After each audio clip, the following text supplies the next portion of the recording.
In today's No Days Off segment, you'll hear from the head coach of the Northview Wildcats, Doug Downing. Going into his 6th season at the helm, coach is bringing success back to the program.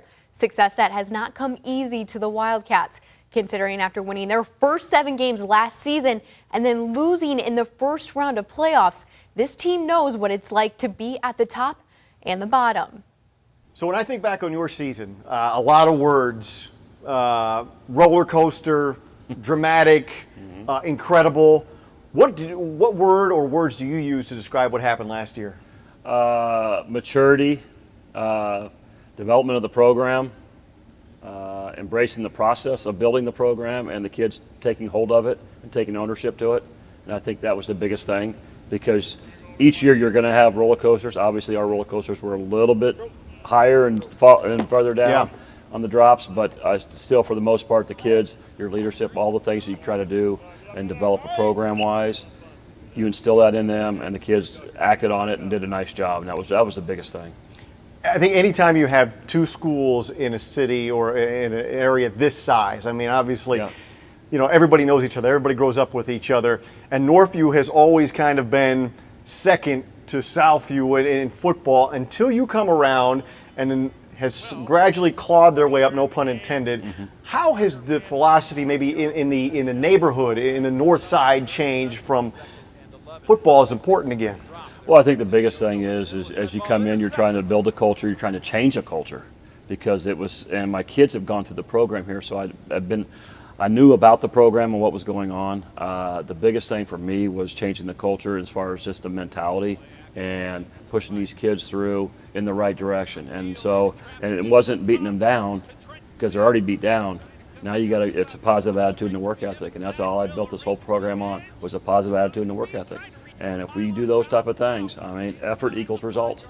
And I think that's the thing that you look at. And so if you give them the effort in a positive, all right, way, and your work ethic is really good, then guess what? You're gonna have results. And so it took a little bit of time and a belief system when you get into the 3rd quarter and the 4th quarter, and all of a sudden you're making those 3rd down conversions to continue the drives, you're making that play to get in the end zone, you're making that kick to put yourself up 2 points, 1 point at that point in time. Those are all things, as you do that success, and the kids say, okay, hey, we can do this, all right? Instead of looking around like, how are we gonna mess this one up? And I think that's the biggest thing. And so that mentality, that attitude, I think that's the biggest thing. And it was a positive manner, and I'm on my coaches hard about that. We coach really positive. We coach hard, all right? But we really try to push our kids to be the best they can be. In a school this size, obviously there's a lot of kids, but to have a soccer program that goes on at the same time as the football program, and have a soccer program that has incredible success, is there a mutual respect for the 2 programs, and that they succeed and they have succeeded and you succeed and want to continue to succeed between you and whoever's coaching the soccer team? Yeah, I have what I have, he has what he has. Could we put them together and really do something special? Yeah, we really could. We could have, there's a lot of great athletes playing soccer with our soccer program, obviously, over the years. I mean, the West family, there's different, I can name a bunch of them. But the biggest thing as you look at is we have what we have, and you can't sit there and dwell on things you don't have. And I think when you're in this community, you got a 2-school community, and it's got its own quirks and it's got its own things that you got to deal with, and all the problems and the headaches and certain things. But you can't focus on those things. You got to focus on what you have and where you're going with your program. And I think if you narrow it down to that, then your kids have a chance, and they understand that, and you're here working for them. Yeah, and again, not a negative thing at all. A blessing to have 2 really good programs going on simultaneously. We mentioned the kids, and we talked about the season, how it was kind of a roller coaster. Brandon Leach, I mean, just, you know, what happened, you know, losing his father, and then going on to an incredible year. Maybe from your perspective, what did you see from him after suffering such great tragedy to great victory as far as the season is concerned? Well, you hate to use the word growth, but I tell you one thing, the maturity, the mindset, the attitude, I mean, his parents did a phenomenal job in raising him, because he had been through a lot of adversity, then all of a sudden, boom, this thing hit. All right, and his stable figure, his dad was gone. And so as of that, he's trying to reach around and look around who's going to step up and those type of things, all right? And it's hard to pull a kid in a room and tell him your father just passed away. Yeah. And to help him through that process. And I told him and I told his mom the same thing. It's now, but it's 2 weeks from now, it's 3 weeks from now. It's all the different things. It's the little quirky things that come up, or the little things that come up when you should have this opportunity or that opportunity. It's always tough, but you got to put your arm around him, and he knows that we're in this thing together. And the growth from when I got him here, when he came in and transferred into here, to when he graduated is astronomical. And I'm really, really proud of the kid.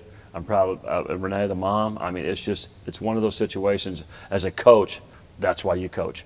Yeah. Because you have all different kinds, as you say, the roller coaster part of it, but it's not just, you're not just coaching football, you're coaching life, you're coaching the whole realm of things with kids. And I think that's the biggest thing, because it's you don't really know if you're a successful football coach until 10 to 15 years from now.